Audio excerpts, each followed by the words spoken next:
Baik, Romo Ramani, Bapak Ibu semua yang berbahagia, selamat malam, Sotihotu, Namo Buddhaya. Semoga cahaya Tiratana selalu bersemi di dalam hati kita semua.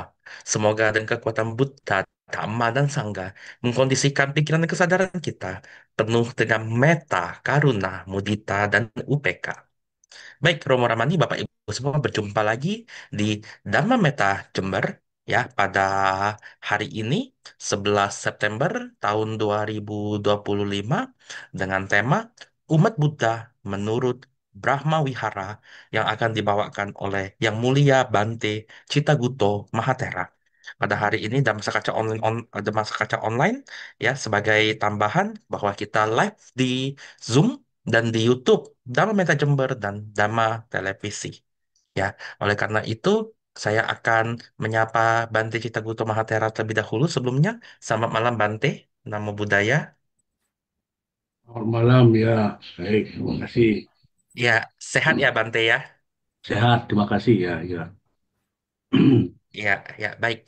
Baik Bapak Ibu, mari kita membuka dengan nama Karapata dan kita akan melanjutkan dengan pembacaan lima sila.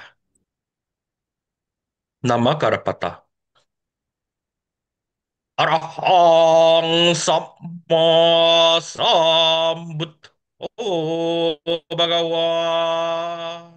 Buddhang Bhagawan Tang Abiwademi. Sang Bagawa yang Maha Suci, yang telah mencapai penerangan sempurna. Aku bersujud di hadapan Sang Buddha, Sang Bagawa.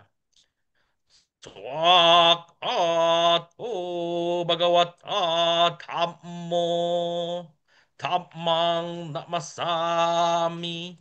Dhamma telah sempurna dibabarkan oleh Sang Bagawa. Aku bersujud di hadapan Dhamma.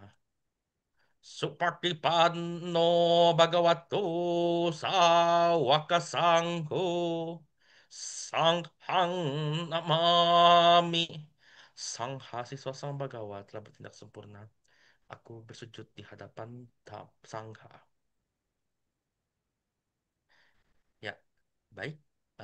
Berikutnya silakan kepada orator.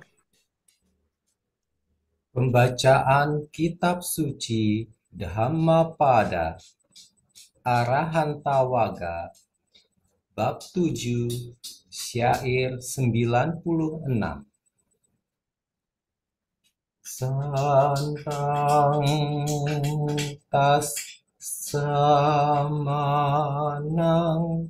hoti santang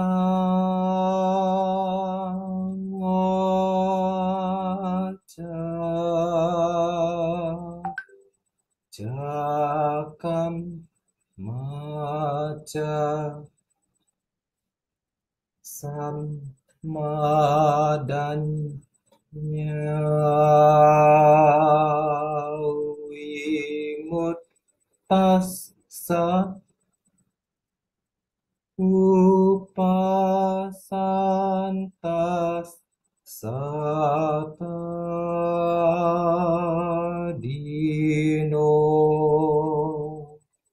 di orang suci yang telah memiliki pengetahuan sejati, yang telah terbebas, damai dan seimbang batinnya, maka ucapan, perbuatan, serta pikirannya senantiasa tenang. Sadhu, sadhu, sadhu. Terima kasih kepada Saudara Gunawan atas pernyataan padanya. Baik, berikutnya kita akan memaparkan profil dari Yang Mulia Bante Citagudo Mahatera.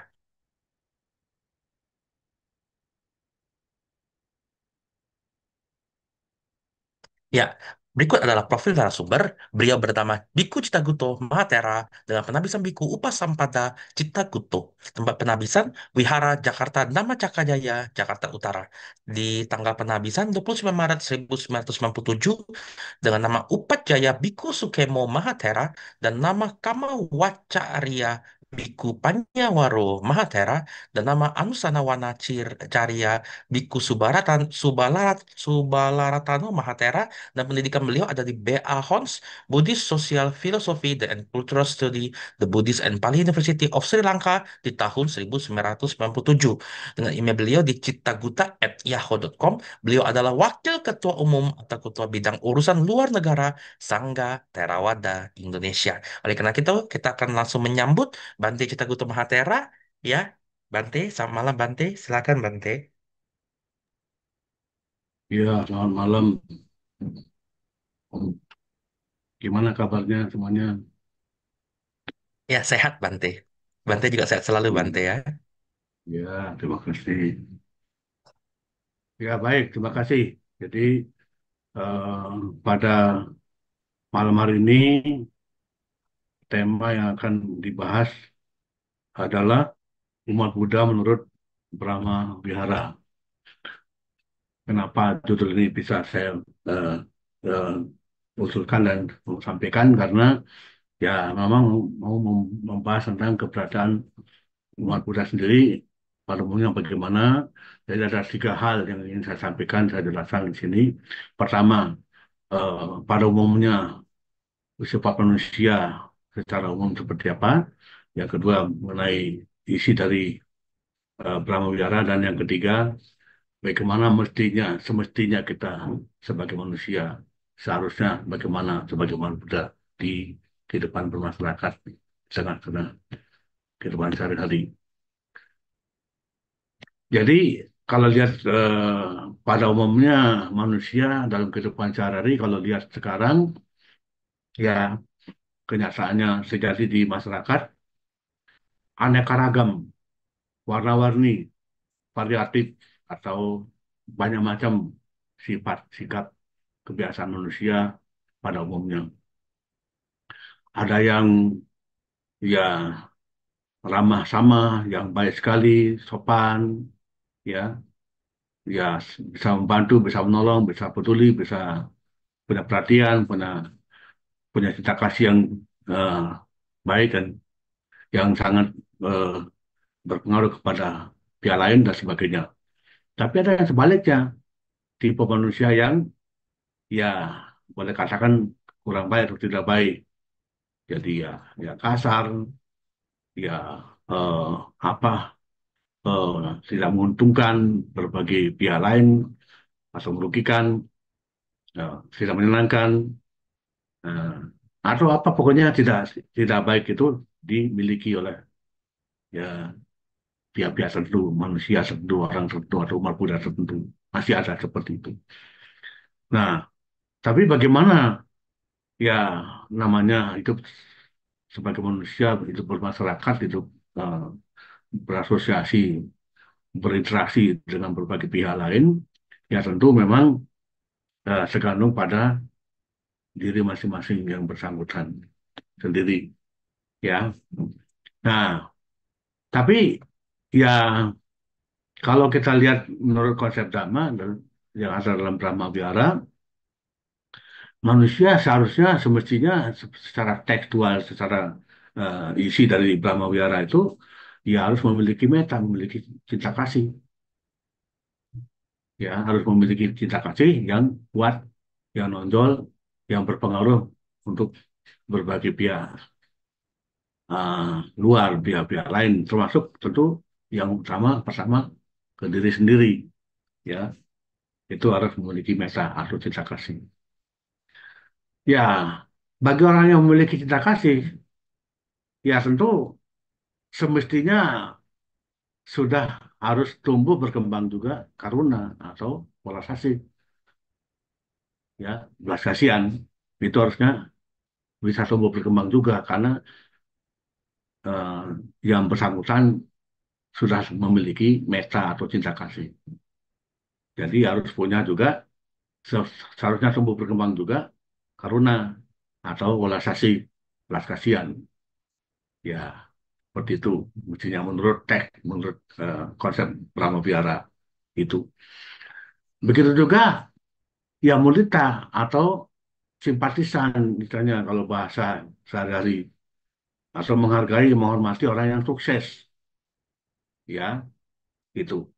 Nah, jadi dua istilah ini perlu dijelaskan secara berimbang dalam arti disinggung dua-duanya, dibahas dua-duanya. Apa itu? Karuna dan mudita. Kenapa? Ya karena siapa yang punya memiliki sifat karuna atau belas asihnya kuat, menonjol, dan sebaliknya siapa yang memiliki eh, sifat mudita atau simpati, sifat simpati, menghormati, menghargai orang yang sukses, siapa yang seperti itu? Dua ini bertolak belakang, dua ini berlawanan, ya, berseberangan. Nah, jadi eh, kalau satu orang dalam posisi di dua sifat itu memiliki karuna dan memiliki mudita eh, pada diri orang yang sama, itu nanti justru yang bisa menumbuh kembangkan, memunculkan UPK. Kenapa? Karena ya kalau orang sudah pernah praktik karuna, belas kasih kepada pihak yang membutuhkan kepedulian, lalu juga orang yang sama pernah praktik juga menghormati, menghargai, mendukung, setuju dengan orang yang sukses. Nah, jadi di antara dua sifat itu kan jadi muncul keseimbangan yang disebut UPK. Tanpa pernah mengalami dua sisi ini, siapapun yang sulit akan memiliki atau tumbuh berkembang sifat UPK atau seimbang secara batiniah. Itu ya konsep Brahma Vihara, Meta, Karuna, Mudita, dan UPK. Jadi kalau yang tahap awal tadi saya jelas tentang keberadaan secara umum manusia di masyarakat, yang kedua secara tekstual di konsep Brahma Vihara. Nah, sekarang kalau yang ketiga, bagaimana seharusnya manusia atau umat Buddha semestinya yang terbaik itu harus bagaimana? Tentu ya, kita harus melihat sifat umum pada umumnya manusia atau umat Buddha pada umumnya, lalu pada umat Buddha secara menurut Brahmawihara itu seperti apa. Dua ini juga harus dikombinasikan dalam arti bagaimana dua ini bisa menyatu, bisa bertemu, bisa bersama-sama. Jadi gini maksudnya, tipe orang pada umumnya yang tidak sesuai dengan semestinya sebagai umat Buddha, sebagai umat manusia di tengah masyarakat, misalnya ya eh, ya tidak sopan, tidak baik, suka marah, suka benci, serakah, iri hati dan sebagainya itu sifat-sifat buruk itu muncul di dalam orang itu pada umumnya di masyarakat. Nah, kalau menurut teks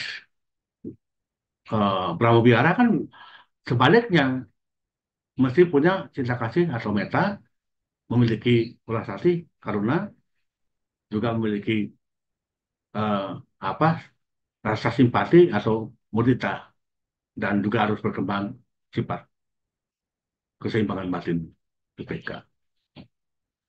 Nah, bagaimana mempertemukan dua ini sifat umum manusia pada umumnya, kemudian sifat manusia seharusnya seperti konsep Pramugara, ya tentu mempelajari dua sisi itu dua hal yang berbeda. Bagaimana bisa orang-orang yang pada umumnya nggak sesuai sifat kemanusiaannya itu harus belajar sesuai dengan isi dari Pramugara itu bisa memiliki meta karena multisalur UPK. Ya memang yang idealnya memang yang sempurna demikian, tapi kan tidak tidak semestinya apa tidak tidak ketemu juga yang sangat sempurna demikian. Tapi ada yang cacat dalam arti kurang sedikit apa dan sebagainya. Misalnya metanya kurang, tapi lebih nonjol karuna. Atau sebaliknya, lebih kuat metanya kurang kurang karunanya. Kan bisa begitu, seperti itu. Jadi nggak sempurna, benar gitu. Nah tapi kalau lihat sifat umum manusia pada umumnya di masyarakat ya mestinya nanti harus belajar jangan sampai diteruskan kebiasaan buruk yang tidak baik itu dengan penuh eh, apa sifat tidak baik, kejam, jahat, eh, apa namanya, eh, tidak sopan dan sebagainya. Nah, belajar menjadi baik, bisa memiliki meta yang unggul, yang penuh, yang kuat, yang kokoh. Demikian juga karuna, juga mudita, dan bisa tumbuh berkembang UPK-nya.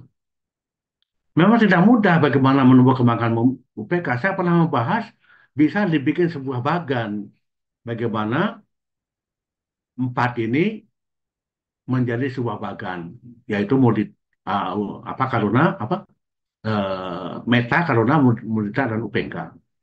Di atas itu meta, sebelah kiri bawah itu karuna, sebelah kanan bawah itu mudita, dan bawah, tengah bawah itu UPK. Jadi kalau lihat modelnya seperti itu, kalau orang sudah punya meta, cinta kasih, semestinya bisa tumbuh berkembang juga karuna, semestinya bisa tumbuh berkembang juga UPK. Dari karuna dan mudita berkembang itu bisa muncul berkembang UPK, keseimbangan batin gitu. Tanpa pernah menumbuh kembangkan karuna, tanpa pernah menumbuh kembangkan mudita, tidak mungkin mustahil orang bisa punya sifat UPK, keseimbangan batin, tidak mungkin gitu loh. Kenapa? Karena dia tidak pernah ngalami apa yang ya memunculkan kesedihan harus diperhatikan, dibantu, dipedulikan itu. Di sisi lain, orang sukses seperti apa harus kita dukung, hormati, hargai, ikut merasa sukses kepada orang sukses. Kalau dua ini tidak pernah dialami, bagaimana mau berimbang, bagaimana mau seimbang, stabil seperti apa, tidak bisa. Itu, ya. Jadi menjadi menarik memang kalau kita cermati ke orang bisa seimbang, stabil ya, karena pernah mengalami dua sisi yang kiri dan kanan itu, di mana karena harus dikembangkan kepada orang yang membutuhkan kepedulian, menumbuh kembangkan mudita kepada orang yang sukses, orang yang berhasil. Kita harus setuju, kita harus menghormati, kita harus ya menghargai, kita harus uh, ya bagaimana menjadi orang yang sukses itu kita merasa ikut sukses juga, seperti itu. Jadi jangan iri kepada orang sukses, jangan benci pada orang yang gagal, seperti itu. Jadi harus ada kerukunan dan mudita itu berkembang pada diri pribadi setiap orang gitu, ya. Jadi ya umat Buddha harus seperti itu memang. Tapi apa semudah itu? Wah, kalau dengar kabar kadang-kadang sentingan, kabar berita, apa cerita dan sebagainya, aduh umat itu seperti ini, mau Buddha kayak gini, nggak menyenangkan dan sebagainya. Ya tentu jangan sampai seperti itu, ya. Tidak ramah lah, kejam lah, galak lah, ketus selalu apa, ah, nggak boleh mestinya. Ya harus dengan penuh meta. Justru tadi sudah saya katakan di depan, kalau orang punya meta, kalau punya cinta kasih, ya harusnya tumbuh berkembang juga karuna, welas asih. Tumbuh berkembang juga mudita, rasa simpatinya, rasa hormat pada orang sukses.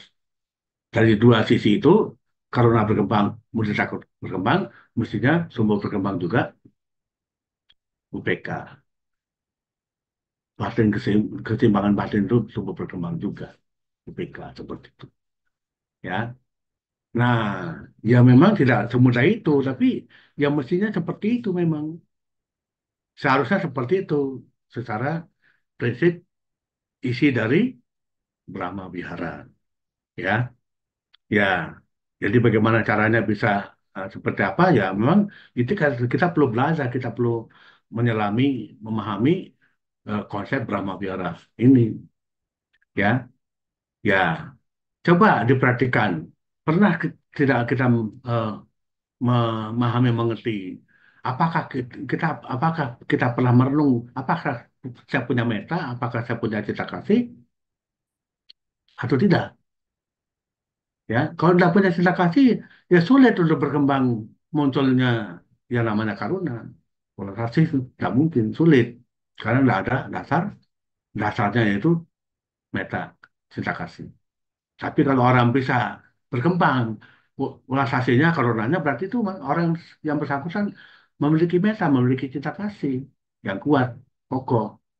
Gitu. Begitu juga kenapa orang simpatinya kuat? Ya berarti yang bersangkutan memiliki meta, cinta kasih yang kuat juga, yang nonjol, yang kokoh. Gitu. Kenapa orang itu bisa seimbang secara batinnya? Kok hebat sekali, stabil.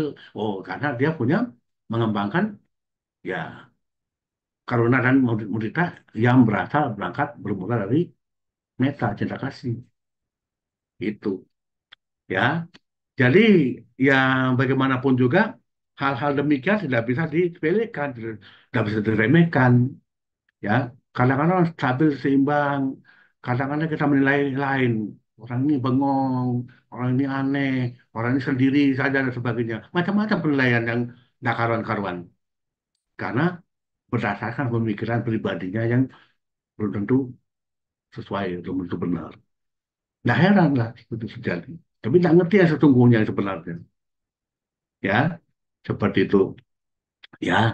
Nah, jadi sebenarnya saya seperti biasa tidak tidak mau bicara panjang lebar, tapi saya berharap para audiens, para penonton, eh, siapapun baik maupun di YouTube maupun yang di Zoom, ya bisa eh, menyampaikan sesuatu dari pemahaman, dari penjelasan pemaparan ini bisa menangkap mengerti apa, muncul pertanyaan-pertanyaan yang bisa terkait atau bisa mungkin bertentangan atau berlawanan, bisa saja, ya. Gitu. Jadi kembali kepada eh, judul manusia apa umat Buddha pada umumnya, umat Buddha menurut apa Brahma Wihara. Jadi kalau namanya menurut ya umat Buddha menurut Brahma Wihara itu mestinya sesuai dengan Dhamma, sesuai dengan Brahma Wihara, Brahma, Brahma Wihara itu sendiri, isi Brahma Wihara itu sendiri harusnya ada pada diri setiap umat Buddha. Seharusnya semestinya. Nah, tapi ya kenyataannya tidak demikian juga. Jadi kalau ada yang merasa atau melihat atau menyaksikan atau tahu, oh ada loh Bante umat Buddha yang apa ini istilahnya ya apa ya nggak sesuai dengan Brahma Wihara. Nah, ya bisa saja ada memang. Tapi apa alasannya kenapa sampai seperti itu ya itu ada alasannya, ada sebabnya, ada sesuatu yang menyebabkan membuat terjadi. Ya, gitu. Ya, jadi ya alangkah baiknya memang kita perlu belajar, kita perlu mengerti, memahami eh, apa itu sesungguhnya eh, Brahma Wihara dan manusia pada umumnya, umat Buddha pada umumnya harusnya bagaimana menurut asal sesuai dengan Brahma Wihara itu, ya. Bagaimana kalau bisa seperti isi Brahma Wihara memiliki mesa yang penuh, yang kuat, yang kokoh, memiliki karuna yang penuh, yang kuat, yang kokoh, memiliki karuna mudita juga UPK. Tapi berarti ada enggak, ada tidak orang yang umat Buddha yang hanya, hanya nonjol meta, tapi lemah mudita, lemah karunanya, lemah PK-nya. Ya ada, tapi kalau toh ada pun karuna muditanya lemah, nggak kuat. Tapi yang kuat dan nonjol metanya. Itu menjadi apa? Egois kalau orang seperti itu.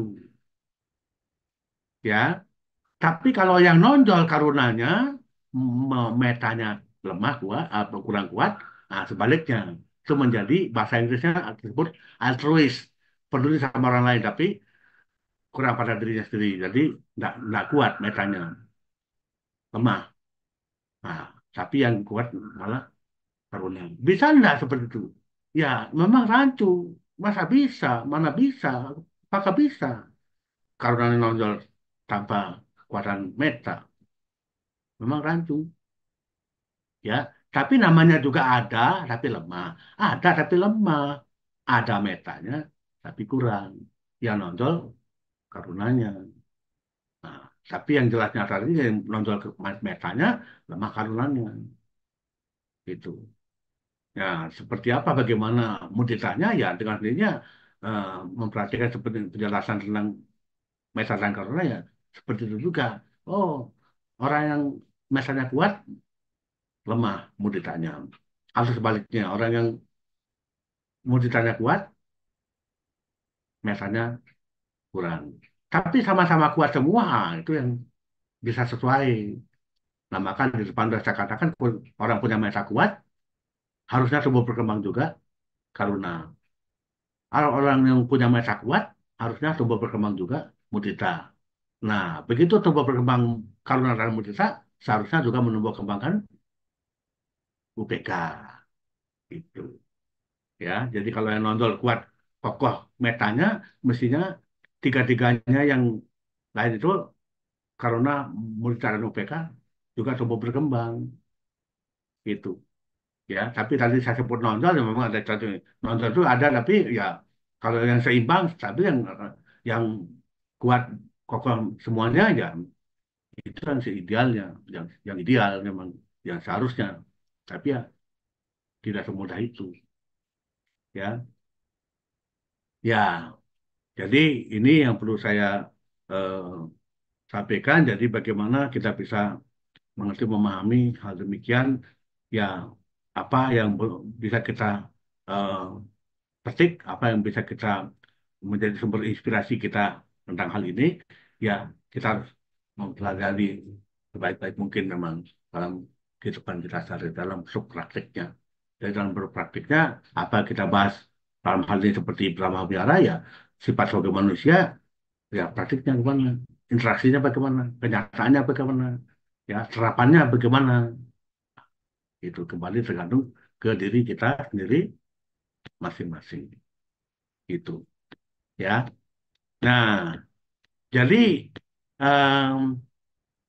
nah kalau tadi saya sebut baru ada sesama manusia, sekarang kalau kita ingat ada makhluk lain selain manusia, di sana pun akan terbukti apa benar kita punya meta atau tidak. Apa betul meta kita nonjol kuat kokoh atau tidak. Ambil contoh, kalau ada anjing, kucing, atau binatang lain, sapi, kerbau, atau apa, makan ular. Nah, bagaimana sifat kita, sikap kita? Bagaimana kita menyikapi kalau ada binatang-binatang itu? Kembali di situ akan terbukti memiliki meta kuat, kokoh atau tidak. Ya, kalau punya meta yang kokoh kuat kepada semua binatang tadi tersebut termasuk ular lebih-lebih, ya terpancarkan meta itu kepada yang bersangkutan ular itu binatang itu, jadi ya tidak akan ganggu binatang tersebut, ular tersebut tidak akan ganggu karena pancaran meta kita kuat kepada yang bersangkutan itu. Itu bisa terbukti. Tapi ada orang yang takut dengan ular, Bang. Ya, itu berarti kan gimana? Apa yang lemah itu?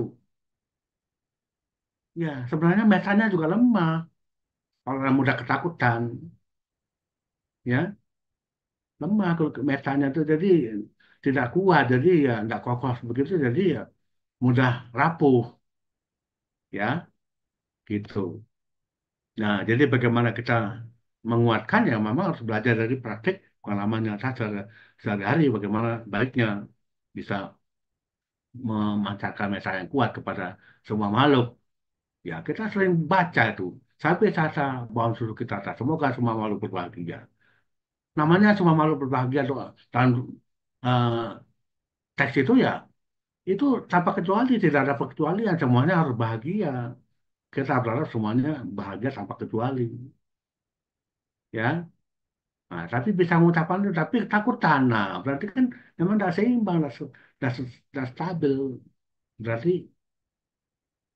meta atau karuna atau cita kasih belas asihnya itu lemah. Ya, nah, apakah seperti itu hubungannya? Misalnya lemah kalau mudah ketakutan, ya, tergantung ya gimana. Kalau pacaran mental itu apa bisa hilang takutannya? Ya, kalau meta dipancarkan keluar, ketakutan berarti muncul dari luar. Apa seperti itu? Enggak, itu pikiran juga. Tetap pikiran, faktor pikiran. Ke teman-teman dari luar, ularnya di luar gitu, tapi pikiran sendiri yang punya pengaruh yang menonjol kuat. Pikirannya yang tidak apa atau lemah kurang mesanya jadi muncul ketakutan gitu ya. Nah, jadi em, kalau dilihat secara garis besar, tipe umat Buddha itu pada dasarnya pada secara umum, secara global, ya memang ada orang yang tipe apa kurang baik, kurang sopan, kurang berterima kasih, nah, lemah dalam hal-hal tertentu itu ada ya. Nah, tapi ada yang sebaliknya kuat dalam meta, karuna, mudita, UPK. Nah, tapi ada yang kuat metanya kurang muditanya, kurang karunanya, nonjol di metanya. Atau sebaliknya, metanya lemah tapi kuat di karunanya. Nah, maka kalau tadi saya katakan kalau yang nonjol terlalu kuat metanya lemah karunanya itu bisa larinya ke egois. Tapi kalau seimbang meta dan karuna, nah, itu yang sesuai, bisa sesuai. Kalau nonjol karuna lemah metanya, itu menjadi altruis, peduli sama orang lain terus, tapi lupa dengan dirinya sendiri. Itu menjadi nggak seimbang, ya.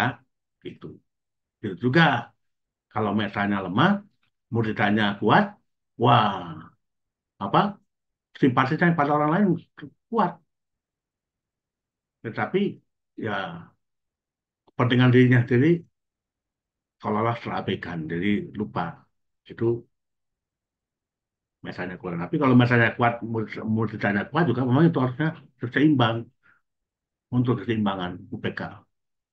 Jadi lebih jelasnya karuna dan mudita itu yang seimbang membuat ya maksudnya praktik karunanya ke praktik muditanya itu kuat itu menjadi memunculkan bisa memunculkan UPK keseimbangan batin itu. Ya praktik kepada bagaimana peduli pada orang yang membutuhkan perhatian, membutuhkan bantuan itu karuna. Nonjol misalnya. Itu juga oh para orang sukses bisa juga dukung, hormati, merasa setuju, merasa ikut sukses. Nah, simpati berarti itu kalau itu kuat dua dua-duanya kuat itu menjadi memunculkan UPK, memunculkan keseimbangan batin gitu ya. Saya kira begitu ya, tidak panjang lebar lagi apa yang harus saya sampaikan bagaimana umat Buddha itu dihubungkan dengan atau sesuai dengan atau sehubungan dengan menurut ulama wihara. Saya kira demikian ya. Terima kasih atas perhatiannya dan semoga bisa menjadi sumber inspirasi bagi kita semua, bagi para audiens, para penonton, Bapak Ibu sekalian. Semoga bisa eh, membuat pemahamannya menjadi mantap kuat dan silakan bila ada hal yang akan disampaikan atau ditanyakan. Terima kasih. Ya, baik Bante. Terima kasih Bante atas apa yang dipaparkan Bante. Sungguh luar biasa ya. Jadi banyak karakter manusia itu jika kita kaitkan dengan Brahma Wihara ya Bante ya. Pasti ya, tadi Bante bilang menarik ya. Ada orang yang memiliki misalnya kayak metanya metanya kuat, tapi misalnya kalau misalnya sifat yang lainnya UPK-nya kurang, jadi dia hanya hanya simpati aja kayak gitu Bante. Nah, Bante. eh, Idealnya tuh sebenarnya kalau menurut Dhamma itu tuh bagaimana kita menyamaratakan meta karuna mudita dan UPK itu Bante supaya nggak berat sebelah Bante. Kan ada tadi kan Bante bilang ada yang karunanya misalnya besar tapi misalnya metanya kurang. Terus ada orang yang muditanya besar tapi metanya kurang Bante. Nah, itu gimana menyeimbangkannya menurut Bante? Silakan Bante. Maaf Bante, di mute Bante. Mic-nya di mute Bante, mic-nya nggak tidak Jadi kedengaran. nggak bisa berkembang yang namanya mau karena maupun mudita gitu loh. Jadi kalau Maaf, boleh ulangi kuat Bante? nonjol metanya harusnya bisa Hmm? berkembang dua-duanya itu karena maupun mudita dan itu juga akan membuat muncul berkembangnya UPK gitu loh. Jadi empat-empatnya itu memang saling saling berkaitan. Mul- Meta, apa karena mudita dan UPK itu saling berkaitan ya. Kalau masing-masing dipisah tuh sebenarnya nggak bisa. Ya, itu saling berkaitan. Hanya mana yang lemah, mana yang lebih kuat itu benar gitu loh. Ya, seperti itu. Hmm. Eh, ya, baik Bante. Jadi Bante, yang apakah di antara semuanya itu sebenarnya kita harus melatih UPK yang paling penting Bante kalau menurut Bante? Tidak, mana bisa UPK dari mana kalau tidak ada meta? Nggak bisa. UPK nggak bisa muncul kalau tidak ada meta, karena meta nggak bisa. Kalau muncul kuat meta, menyebabkan munculnya corona dan meta, baru bisa muncul UPK. Nggak bisa sendiri UPK itu dari mana? Nggak bisa. Kalau misalnya ada orang tipenya pendiam, seimbang, belum tentu itu mungkin itu apa namanya apa istilahnya tuh. Jadi dia tidak terpengaruh apa-apa, jadi nggak ada apa-apanya. Itu bukan UPK, bukan UPK itu. Kalau UPK tuh ada interaksi dengan berbagai pihak, tapi dia seimbang, tidak mudah terpengaruh, tidak mudah apa dan sebagainya, stabil gitu loh. Stabil itu ada pengaruh dari berbagai pihak, bukan bukan senang sendiri, diam sendiri nggak ada apa-apa. Itu bukan UPK. Kalau sendiri saja nggak ada apa-apa dengan orang lain itu bukan UPK. Ya, jadi jangan lihat UPK sendiri tanpa yang lain nggak bisa, tanpa tanpa Mesa, tanpa Karuna, tanpa Mudra nggak bisa. Tadi di depan sudah saya katakan, kalau dibikin bagan, Mesa itu di atas. Kalau di badan kita, Mesa itu di kepala. Lalu sebelah kiri, tangan kiri kita itu bawah Karuna. Tangan kanan kita bawah itu Mudita. Di bawah bawah bawah maksudnya itu kaki kalau dibikin bagan ya, nah panah ke bawah menjadi UPK muncul seperti itu. Jadi nggak bisa sampai yang lain kalau mau Hmm. Ya, UPK saja sampai yang lain nggak bisa. Nggak mungkin muncul dari mana muncul UPK kalau nggak ada meta, nggak ada karuna mudita, gitu loh, seperti itu. Ya, jadi harus dikembangkan hmm. semua, mulai Ya, berawal baik, dari menarik. meta, mulainya dari meta, bukan mulai dari UPK. Nggak bisa mulai dari UPK, ya. Harus mulai dari meta, mengembangkan meta. Nah, nanti bisa mengembangkan yang lain juga. Jadinya dasar meta, punya meta, bisa mengembangkan karuna, bisa mengembangkan mudita, dan tentu bisa berkembang, muncul juga berkembang UPK itu, ya. Jadi Ya, contohnya gini, sekarang kita lihat orang, ya, Pak Singgi ya, misal orang. Sekarang ada kita empat-empatnya ada 4 orang. Kita sebut orang satu orang masing-masing satu. Meta, karena Mudita UPK. Meta. Ada orang yang ke kita ini seorang diri kepada 4 orang itu loh maksud saya. Kita seorang diri kepada 4 orang itu. 4 orang yang punya meta, ada yang kedua yang punya karuna, ketiga yang punya uh, mudita, yang keempat punya UPK. Kita kepada 4 orang itu. Kepada yang punya meta, ya kita kepada orang yang punya meta itu apa pengaruhnya? Apa kita dapat? Pancaran meta itu kita dapatkan, gitu loh. Oh, kepada yang punya karuna. Oh, kita dilihat orang sebagai orang yang membutuhkan bantuan tidak. Mereka berpikirnya gitu kalau memiliki karuna. Mereka berpikirnya apakah kita orang perlu bantuan tidak? Itu orang yang memiliki karuna. Kalau yang memiliki mudita, oh kita dilihat orang sukses. Oh, sagu, bagus, sadu, sadu, sadu, sadu, aduh bagus, puji, senang, bahagia, ikut bahagia. Itu bukan iri hati, itu mudita. Kalau UPK, ya kepada orang, kepada kita orang yang punya UPK tuh dia tidak terpengaruh. Kita misalnya sempat marah, tempat caci maki, tempat eh, apa apa istilahnya eh, ngomongin yang enggak, dia tetap seimbang, tidak terpengaruh. Itu berarti punya UPK. Itu loh, seperti itu ya. Semoga bisa dimengerti oleh semuanya. Terima kasih. ya, baik, luar biasa Bante. Mungkin Bante bisa kasihin ke pemirsa ya Bante ya, bagaimana melatih meta tuh yang efektif, yang bisa setiap saat Bante. Karena ini ada yang chatting ke saya secara pribadi Bante, ada orang tuh yang dia latih meta ya Bante ya. Cuma saya nggak tahu dia ngelatih metanya seperti apa. Maksudnya nggak dengar istilahnya itu apa? Ya, ini saya ulangi Bante ya. Jadi tadi ada Ya. yang curhat ke saya ke pribadi Bante, chatting saya pribadi. Ini tuh dia tuh latihan meta Bante, latihan meta terus. Tapi pas dia ketemu orang itu tuh dominan marahnya tuh marah keluar Bante kayak gitu. Jadi yang apa yang dia praktekkan itu tuh kayak buyar, hilang seketika Bante. Menurut Bante tips and Oh, triknya itu harus bagaimana merenung Bante? itu. Orang yang bersangkutan harus melakukan perenungan. Harus dengan perenungan. Kalau langsung praktek gitu, nggak tanpa perenungan sulit. Bagaimana harus merenung? Ya namanya merenung, namanya muncul perenungan di pikiran, bermunculan hal-hal yang di praktek tadi itu seperti apa? Eh, aku kok sebelumnya kok kenapa jadi benci? Karena saya punya meta, kenapa kok jadi benci? Muncul seperti itu di pikiran sendiri. Oh, kenapa ya? Kok saya benci ya? Karena saya pacaran Meta, kenapa saya benci? Ah, pertanyaan itu muncul. Nanti berkali-kali muncul seperti itu. Oh, salah. Nggak bisa begini. Kalau seperti ini, nggak benar, nggak baik. Nggak bisa seperti ini. Jadi harus gimana? Ya, harus tetap pacaran Meta, harus belas kasihan.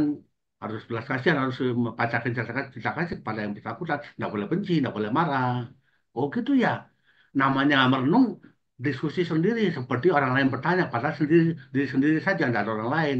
Itu namanya merenung. Harus melakukan perenungan kalau orang seperti itu. Tidak bisa cukup langsung praktek sama masyarakat. Tapi kok benci malah. Nah, sekarang muncul pertanyaan kalau merenung itu. Kenapa benci? Kalau merenung ya, kenapa benci? Kok benci kenapa? Ya, saya melihat saja udah benci. Ah, berarti ada salahnya. Salahnya di mana nih? Ada salah apa dia kenapa dia benci? Enggak ada. Kok kenapa? Lah berarti dirinya sendiri yang salah. Dirinya sendiri yang bermasalah kenapa benci kepada orang yang enggak ada masalah apa-apa. Nah, jadi kan ada. Jadi kalau seperti itu bisa butuh bantuan, perlu bantuan pihak lain yang memahami dhamma. Harus konsultasi, minta bimbingan, bisa minta arahan, nasihat dari pihak lain yang mengerti dhamma. Itu. Nggak cukup dia sendiri lakukan itu, lalu gagal terus, malah benci. Nggak suka terus yang muncul bukan yang meta kita kasih perlu bimbingan petunjuk dari pihak lain yang memahami drama itu. Jadi kalau dia nggak bisa sendiri harus bantuan pihak lain yang bisa membantu dia untuk memperbaiki diri mengembangkan batin bukan apa membuat batinnya dari perosok menjadi terkotori oleh noda-noda batin kebencian dan sebagainya. Bagaimana cara mengembangkan meta canda kasih dia harus belajar dari pihak lain.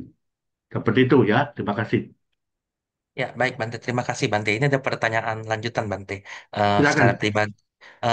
Jadi eh, kalau ciri-ciri orang yang memahami Dhamma itu menurut Bante seperti apa Bante? Dari berinteraksi, bukan langsung menilai tanpa berinteraksi, nggak bisa. Kalau sering berinteraksi, sering bersama-sama, sering bicara bersama-sama, sering kerjasama, sering diskusi, sering ketemu di mana, nah, jadi kan ketahuan, gitu loh. Kita nggak bisa menilai orang seketika tiba-tiba menilai, oh orang ini baik, pura meta. Belum tentu. Oh, orang ini tidak baik, jahat, kejam. Belum tentu. Nah, kalau sering ketemu, ah, akan ketahuan gitu. Sering bersama-sama akan ketahuan. Sering berbicara bersama-sama akan ketahuan. Itu menilai orang lain itu nggak boleh sembarangan. Ya, apalagi kita kemana-mana, gosipin orang mana, nggak boleh. Kita nggak ngerti apa-apa, nggak tahu apa-apa, tahu-tahu dari bahan gosipin orang tertentu ke berbagai pihak, ya nggak boleh. Itu bahaya membuat timbul masalah. Ya. Jadi kalau mau menilai, mau menyampaikan, mau menyebut tipe orang seperti apa, bisa tahu kalau sering berinteraksi, sering aksi reaksi dengan yang bersangkutan, sering bersama-sama, sering ngobrol, sering bicara dengan yang bersangkutan, sering bekerja sama dengan yang bersangkutan, termasuk makan bersama. Jadi akan ketahuan nanti gimana itu. Jadi hati-hati, tidak boleh menilai, oh orang itu tidak punya mata, oh, orang itu penuh mata.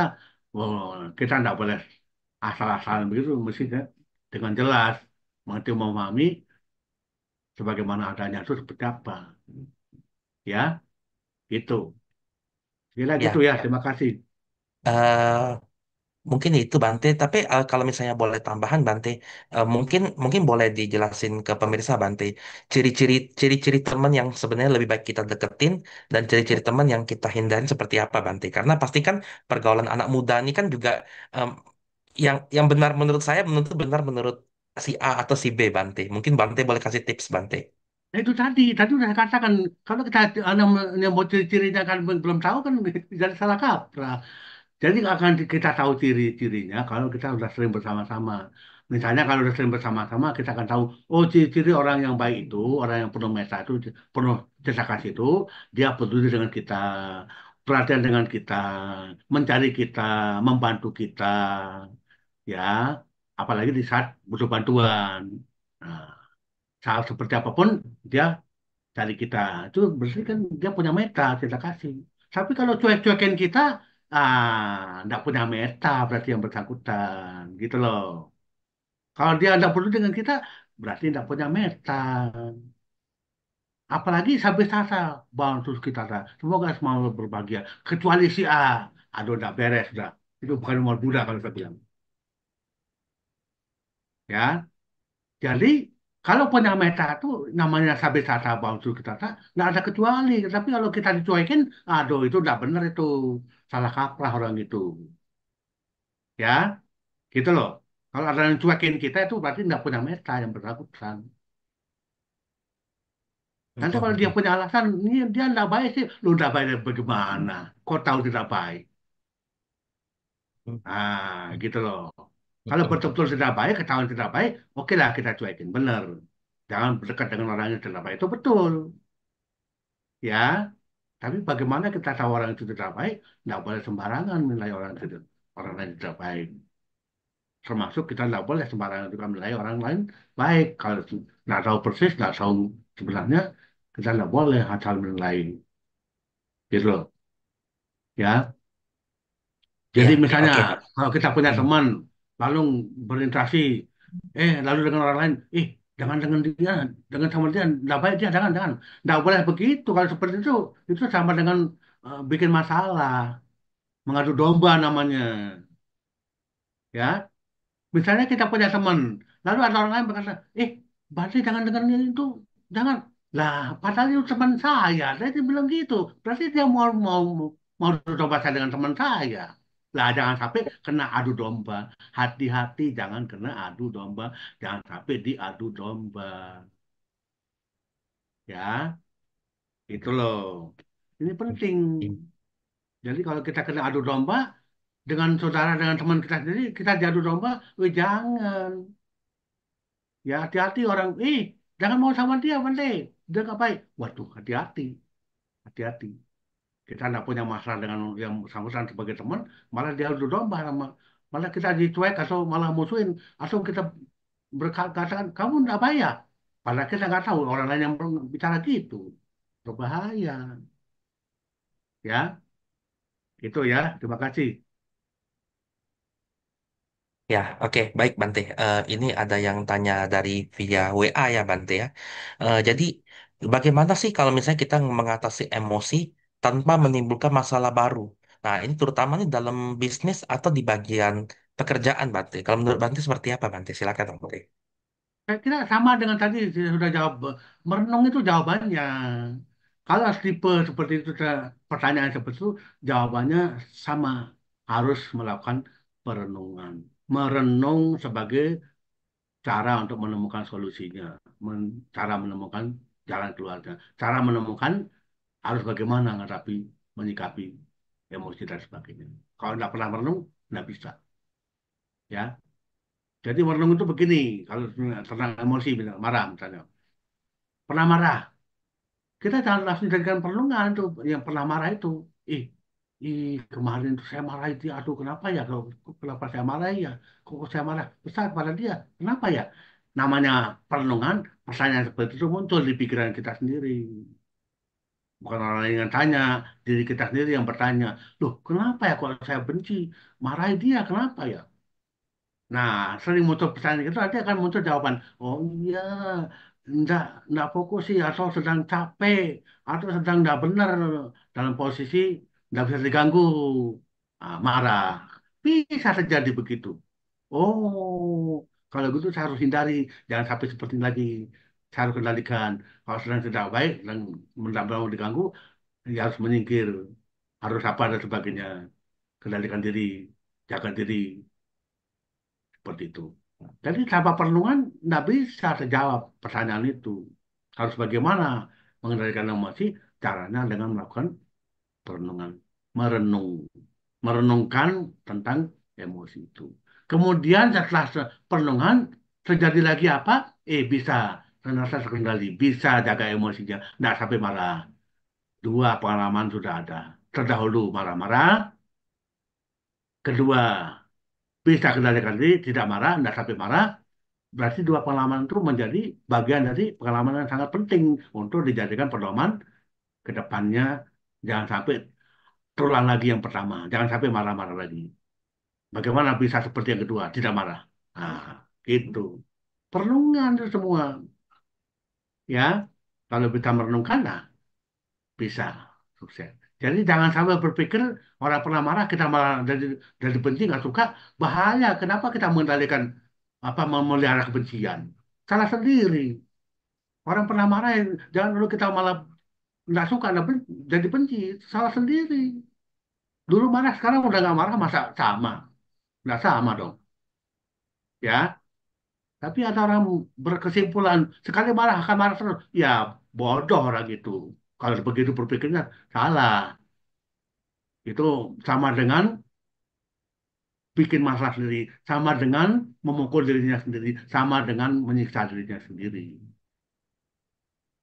Ya. Nah, tapi kalau mau memperbaiki, namanya memperbaiki, oh dulu pernah salah, pernah marah. Saya masa marah lagi, marah terus. Enggak lah. Ya, gitu. Marah pun ada sebabnya. Kalau dipikir, apa? Saya yang bikin sebab, lo salah sendiri. Kenapa bikin sebab dari orang jadi marah? Nah, misalnya seperti itu ya.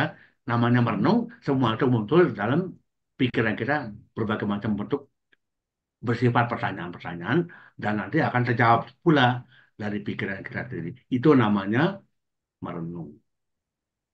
Seperti diskusi dengan berbagai pihak, padahal sendiri, hanya sendiri, tapi namanya merenung memang seperti itu. Ya, saya kira begitu ya. Terima kasih. Oke, baik Bante. Berikutnya ini ada pertanyaan Bante. Jadi ini ada orang itu eh, dia kerja kantoran Bante ya. Em, Orang ini bisa dibilang kayak dia itu kayak diem aja gitu ya Bante ya. Ini sebentar saya baca sebentar ya. Bagaimana jadi ketika kita ketemu sama orang di kantor, kita tidak berbuat apa-apa, tapi orang itu suka tanda kutip itu menyenggol, menyindir, mencari masalah kayak gitu, sehingga orang ini nih membuat saya kesal kayak gitu. Kemudian Kemudian dia di kantor itu, masalahnya dia satu kantor dengan orang itu setiap hari dia selalu ketemu Bante. Jadi pertanyaan seperti ini Bante, bagaimana ketika kita di kantor itu kita berjumpa sama orang yang ngeselin kita Bante? Gitu. Iya, kalau sama-sama di kantor memang jadi sulit ya, karena setiap hari ketemu. Nah, tapi lagi-lagi lah perlu merenung sebagai sebagai jalan keluarnya cara menemukan solusi. Tapi nggak gampang, ya, nggak gampang. Nah, tapi bagaimana caranya? Ya, ya mungkin dalam hal ini nggak bisa sendiri. Tadi di depan saya ada berikan tanggapan jawaban solusi dengan ada pihak lain. Perlu pihak lain orang ketiga, ya. Jadi dalam hal ini di kantor seperti itu siapa orang ketiga? Wah, siapa nih? Kadang-kadang orang luar, tapi kita cerita keadaannya seperti itu di kantor. Kita cerita pada pihak luar tiga itu, ini gini-gini seorang ini orang di kantor, orang ini kok suka eh, nggak benar tadi eh, apa ya suka nyindir, suka apa macam-macam ngomongin apa jadi nggak senang, jadi bikin timbul kebencian. Nah, nanti akan dikasih petunjuk bagaimana baiknya, bagaimana menyikapi. Orang ketiga itu akan memberikan arahan, petunjuk, nasihat, bagaimana baiknya. Harus bagaimana menyikapi orang seperti itu. Gitu. Jadi nggak cukup sendiri kalau situasi seperti itu perlu orang ketiga yang bisa bantu. Bahkan, nah nih, bahkan kalau namanya orang ketiga itu bisa jadi yang dimaksud orang ketiga itu adalah orang yang sahabat baiknya yang bersangkutan. Nah, sangat tepat kalau seperti itu. Bisa ketemu solusinya. Minta tolong kepada yang bersangkutan untuk bagaimana memberi petunjuk, nasihat, saran kepada temannya itu supaya tidak mengganggu lagi seperti itu. Tapi tidak mudah, Bante. Kadang-kadang tipe. Tipe watak karakter. Ada watak karakter yang seperti itu. Senangnya senangnya ngomongin ngomongin orang lain. Senang orang lain jadi marah. Haha, ada orang tipe begitu. Kalau tipe begitu, aduh susah. Penyakit memang. Senangnya, hobinya menyakiti orang lain. Senang orang lain marah. Itu ada tipe begitu. Hati-hati dengan orang orang seperti itu. Masalah besar kalau orang seperti itu ketemu seperti itu. Ya. Nah, tetapi kalau kita bisa cuekin, kenapa tidak? Cuekin aja mau ngomong apa, dia mau berudah, mau apa, mau darah apa, silakan aja. Peduli amat. Mau di orang yang kayak gitu, mau diperhatikan, mau dipedulikan, ya percuma. Malah kita jadi sakit, jadi menderita, jadi tidak tenang. Ngapain? Biarkan saja dia mau ngapain, mau bilang apa, mau berbusa, mau apa, mulutnya biarin aja. Nah, bisa nggak seperti itu? Tidak mudah. Tidak mudah. Gitu loh. Tapi bisa seperti itu, wah luar biasa. Bisa berhenti nggak orang seperti itu? Akan tergantung. Belum tentu bisa berhenti juga. Atau kapok bisa juga berhenti. Bisa, tapi belum tentu. Masih juga punya watak sifat karakter begitu. Masih ganggu. Masih senang bikin orang bikin masalah supaya kita benci. Supaya kita marah, kita dan sebagainya. Ada tipe orang begitu. Ya, ya. Jadi hati-hati memang dengan situasi kondisi sekitar lingkungan kita ada tipe-tipe manusia yang seperti itu. Sehingga yang bersangkutan menurut Brahma Wihara tidak sesuai, bertentangan dengan Brahma Wihara. Ya, jadi orang itu bertentangan dengan Brahma Wihara, tidak sesuai dengan Brahma Wihara. Ya, nah, sudah tahu tidak sesuai begitu, ya bagaimana caranya kita? Memang tidak mudah menyikapinya. Kalau kita terus bersama-sama, seperti tadi dikatakan di kantor itu, sering ketemu di kantor, ya memang jadi susah. Boleh nggak balik ke resign dari situ, saya pindah ke kantor lain? Ya memang gitu, solusi terakhir.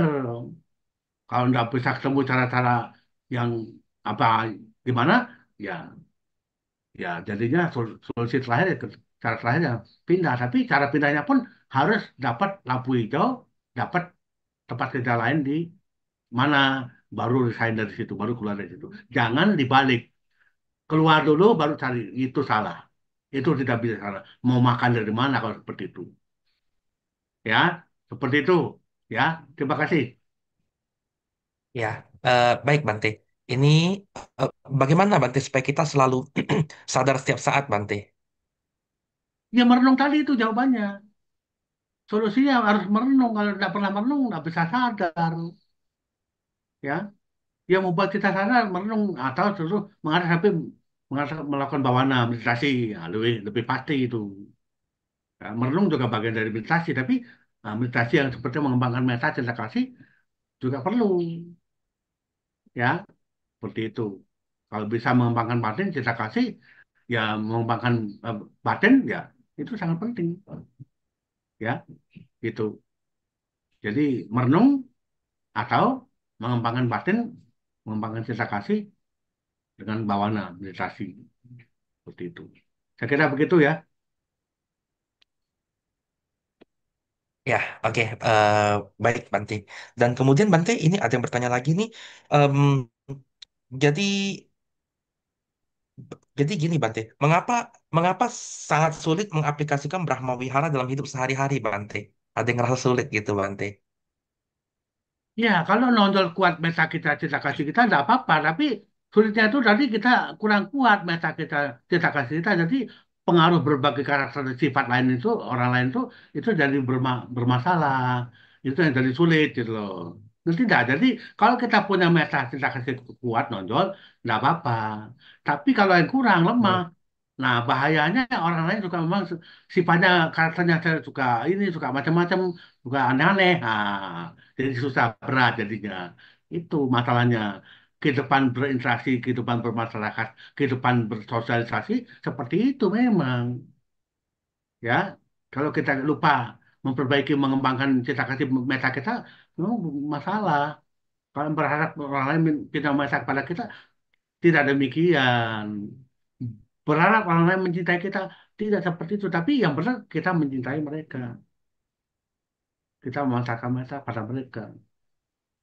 Ya, dengan begitu, ya berharap yang bersangkutan jadi terpancarkan meta itu mereka menjadi berubah, jadi lebih baik, menjadi tidak lagi terus bersifat buruk, eh, menyinggung ini, menyinggung sana, sana, sini, apa tidak baik, ingin buat kita marah dan sebagainya. Nah, sampai itu keterusan karena kekuasaan meta kita sampai kepada yang bersangkutan. Seperti itu. Ya. Jadi kadang-kadang yang sudah itu maka jadi bermasalah. Berharap terus semoga kalian Anda harus mencintai saya, harus membantu saya, harus begitu pada saya. Itu yang salah kaprah, ya. Tapi orang yang salah kaprah juga. Lah kita sebenarnya berharap nggak berharap, mestinya seperti itu, kenyataannya tidak demikian. Orang itu nggak perlu sama kita. Ada watak seperti itu, ya. Jadi karena seperti itu, jadi kita jadi terpengaruh. Ya kalau gitu cuekin juga lah. Kalau dia nyuekin kita, ya saya cuekin juga. Jadinya begitu, ya. Jadi cuek sama cuek, ya iyalah. Jadinya begitu karena memang wataknya seperti itu ya. Jadi saling cuek juga, itu loh. Jadi nggak heran kalau orang orang yang saling cuek itu mau begitu, daripada malah berinteraksi tapi mengecewakan, bikin sakit hati, kan begitu, ya kan?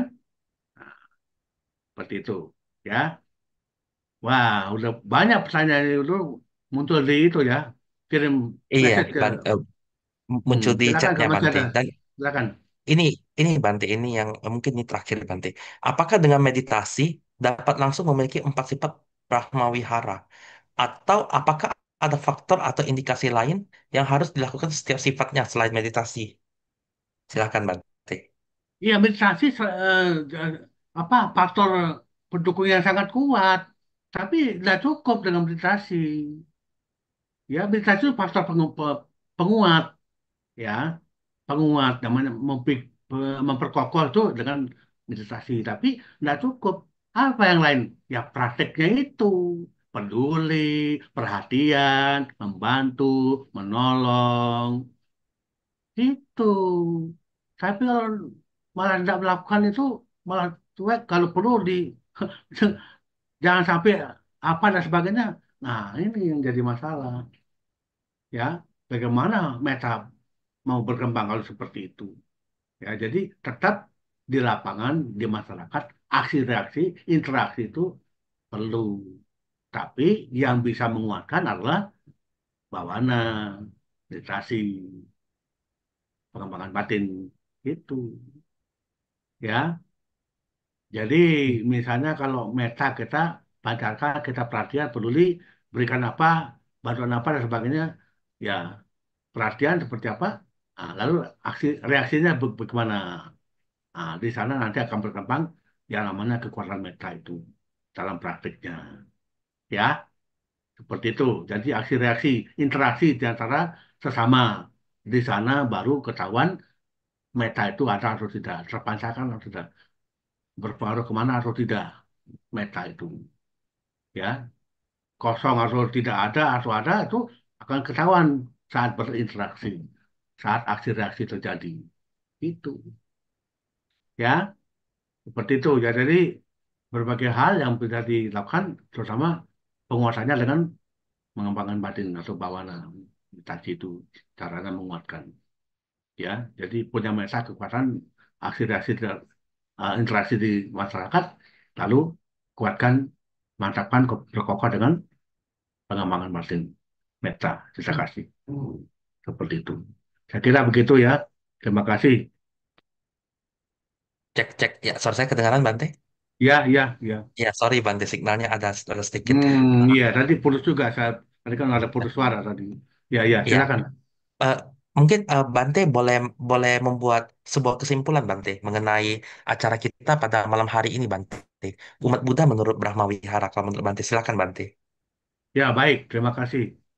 Umat Buddha menurut Brahma Vihara, jadi tadi sudah saya jabarkan uraikan eh, sedikit panjang.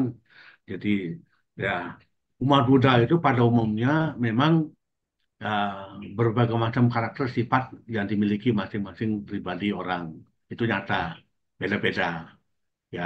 Tapi kalau berdasarkan konsep Brahma Vihara, bagaimana semestinya seorang umat Buddha itu memang harus memiliki kekuatan meta, pacaran meta yang kuat, yang nonjol, yang kokoh. Demikian juga dengan dasar kepemilikan, maksud saya dengan adanya meta, kekuatan kita kasih itu kuat pada dirinya. Jadi semestinya memang menumbuh kembangkan karuna, welas asih. Juga mudita atau simpati, rasa simpati. Dengan demikian, seharusnya bisa tumbuh berkembang juga dengan memiliki meta. Karena mudita itu memunculkan berkembang juga UPK seperti itu. Nah, dua sisi berbeda tuh sehari-hari pada umumnya umat Buddha, sisi lainnya adalah karena apa? Konsep Brahma Wihara demikian. Bagaimana seharusnya semestinya menurut yang menurut kita masing-masing? Yaitu tadi memadukan bagaimana memadukan kenyataan sehari-hari umat Buddha seperti apa, lalu bagaimana menurut Brahma Vihara dua ini bagaimana dipadukan. Ya, yang kurang sesuai itu tolong belajarlah dengan konsep Brahma Vihara supaya berubah sifat sikap kehidupannya seperti apa. Cara hidupnya harus sesuai dengan Brahma Vihara. Nah, seperti itu.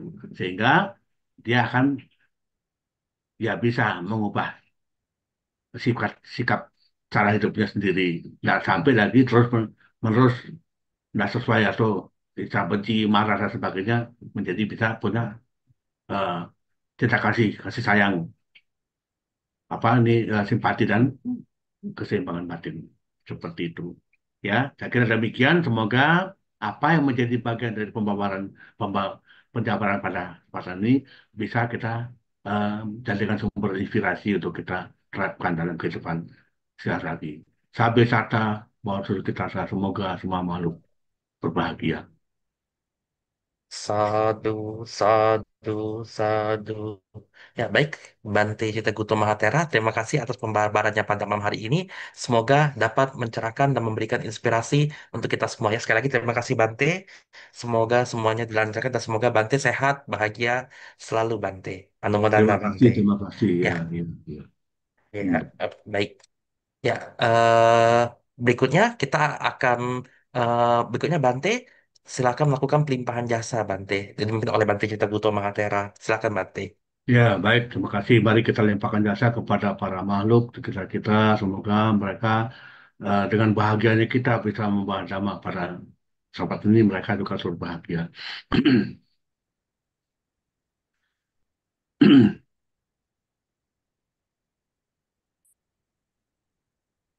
Esa wata tami sambatan punya sampatan sapi dewa numuntantu sapa sampat sidia. Esa wata tami sambatan punya sampatan sapi pusa numuntantu sapa sampat sidia.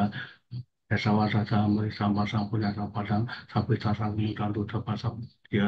Akasara sebuah dewa naga mendiga punya numuntantu suara kantu. Nanti akasara sebuah dewa naga mendiga punya numuntantu suara kantu. Indonesia akan sangat masa dewan agama kita punya sangat suatu kanto sasana akan sangat masa dewan agama kita punya sangat suatu kanto di sana akan sangat masa dewan agama kita punya sangat suatu kanto Tuhan sadasi sadu Sadu, sadu. Baiklah, sekali lagi terima kasih kepada Bante Citagutu Mahatera atas bimbingan damanya hari ini. Semoga dapat mencerahkan kita semua. Baik, Bapak Ibu, Romo Ramani semua, mari kita tutup malam hari ini dengan membacakan nama Karapata. Nama Karapata. Arahang sama sambut. Oh, Bagawa. Ang Bagawan tang abi demi swat Bhagawat Dhammo Dhammang namasami Supartipanno Bhagavato Sawakasangko Sanghang namami Sabbe sata bawantu suki tata. Semoga semua kita berbahagia. Satu, satu, satu. Ya, baik. Sebagai ucapan terima kasih kepada Yang Mulia Bante Citaguto Mahatera, marilah kita bersama-sama mengucapkan Okasa Wandami Bante. Okasa Wantami Bante.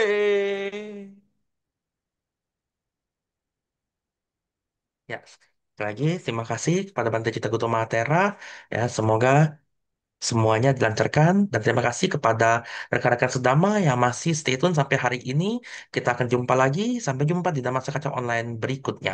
Oleh karena itu, silakan kita akhiri dengan pengumuman.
Ya, baik. Sekali lagi, terima kasih kepada Bante Citagutu Mahatera, Bapak Ibu yang sudah stay in di sini.